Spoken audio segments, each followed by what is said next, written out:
Նախ վերադառնանք այդ անընդհատ շարժվող փետրվարյան դեպքերին։ Փետրվարին Մերձավան գյուղում տեղի ունեցած այդ դժբախտ միջադեպի ժամանակ, երբ տեղի ունեցել անկարգություններ, որի հետևանքով մեկ անձ սպանվել էր,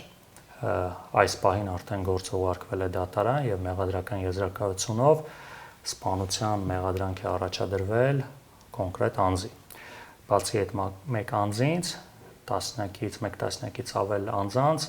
մեղադրանք է առաջադրվել ուղղակի խուլիգանություն հոդվածով, որ այդ բակում խուլիգանական վարքագիծ են դրսևորվել միայն այդ հոդվածով եւ Վալոձա Գրիգորյանի եղբոր նկատմամբ նույնպես բացառապես խուլիգանության հոդվածով մեղադրանք է առաջադրվել,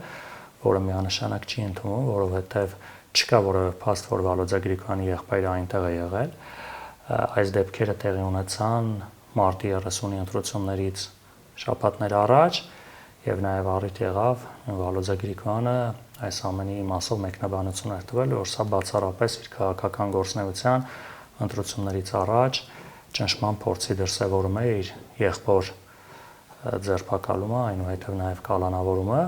եւ այս նորից գալով նույնիսկ եթե իրապահ մարմինների